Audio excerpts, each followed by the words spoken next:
مدینہ منورہ میں حضور صلی اللہ علیہ وآلہ وسلم کے وصال کے 6 ماہ بعد حضرت فاطمہ الزہرا رضی اللہ تعالی عنہا کا انتقال ہوا۔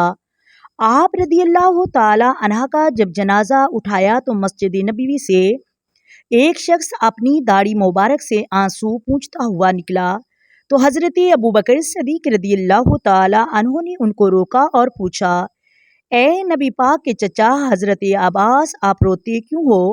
حضرت عباس رضی اللہ تعالی عنہ کہنے لگے، پہلے ہمیں آقا کریم چھوڑ گئے، اب نبی پاک کی تصویر بھی چلی گئی۔ آپ نے فرمایا، کیا ہوا؟ کہا کہ حضرت فاطمہ الزہرا رضی اللہ تعالی عنہا کا وصال ہو گیا ہے، پھر سے مدینے میں رات آئی ہے اور پھر سے شام ہوئی ہے۔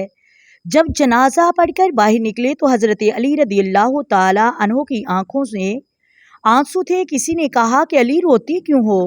فرمانے لگے، صرف فاطمہ نہیں گئی، مصطفیٰ کریم صلی اللہ علیہ وآلہ وسلم کی امت کے لیے دعائیں کرنے والا ایک بڑا ہاتھ بھی رخصت ہو گیا ہے۔